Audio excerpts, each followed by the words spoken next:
બ્રેડના બનાવવાના છે મિની સમોસા. તો મિની સમોસા બનાવવા માટે આપણે બટેકાને આપણે બાફી લીધા છે. બાફીને હવે એને મસાલો કરવાનો છે. તો મસાલો કરવા માટે આપણે પહેલાં પીસી લઈશું. કાંટાવાળી ચમચી લઈ અને આપણે સરસ પીસાઈ દઈશું. આદું અને મરચાંની પેસ્ટ બનાવી છે તો આપણે અંદર એડ કરી દઈશું. આપણે એમાં સ્વાદ પ્રમાણે આપણે મીઠું નાખવાનું છે. ગરમ મસાલો, હળદર, ધાણા જીરું, મરચું, મીઠું અને આપણે આદું મરચાંની પેસ્ટ નાખીશું. આપણે એમાં થોડીક હિંગ નાખીશું, થોડીક આપણે ખાંડ નાખીશું એટલે એનો સ્વાદ સરસ આવે. આપણે બધા મસાલાને મિક્સ કરી દેવાના. મિક્સ કરી અને સરસ મસાલો બનાવીને આપણે મિની સમોસા બનાવવાના છે. બ્રેડના મિની સમોસા. આપણે એમાં લીલા ધાણા નાખીશું. હાથની મદદથી એકદમ સરસ મિક્સ થઈ જાય છે અને આપણે મસાલો સરસ બને. હવે આપણે લીંબુ નાખીશું. આપણે હવે લીંબુ નીસોવાનું છે. તો લીંબુ આવી રીતના દબાવીને ઘોળી લેવાનું છે એટલે આપણો રસ હોય ને અહીંયા બધો અંદર આવી સરખો થઈ જાય. થઈ ગયું ને એકદમ સરસ. આપણે એક લીંબુ નાખી દેવાનું છે. આપણે લીંબુને મિક્સ કરી દઈશું. હવે આપણો મસાલો કમ્પ્લીટ થઈ ગયો છે. આને સાઈડમાં રાખી દઈશું. આપણે એક પાટલી લઈશું, બ્રેડ લઈશું. એને આવી રીતના આપણે કોરું કાઢ લેવાની છે.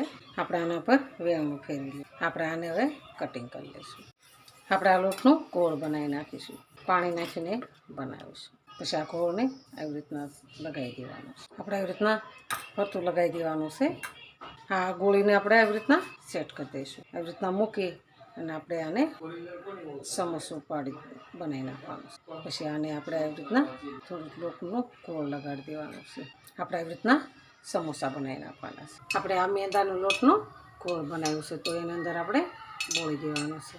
એની અંદર બોળી અને આપણે અંદર એડ કરવાનું છે તેલમાં. આપણે હવે અંદર એડ કરીશું. આપણું તેલ સરસ આવી ગયું છે અને આપણા મિની સમોસા તો બને છે.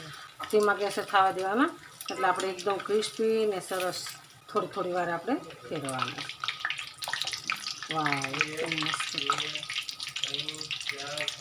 એક કે સમોસો આપણું ખુલ્યું નથી અને એકદમ સરસ આપણે ક્રિસ્પી સમોસા સરસ તૈયાર છે. તો આપણે હવે આને ડીશમાં કાઢી લઈશું. આપણા મિની સમોસા સરસ તૈયાર છે. એકદમ મસ્ત બની ગયા. આંબલીની ચટણી અને મિની સમોસા. આપણા મિની સમોસા સરસ તૈયાર છે. તો હાલો ખાવા. જો અમારો વિડીયો ગમે તો લાઈક, શેર અને સબસ્ક્રાઈબ કરી દેજો. રાધે રાધે.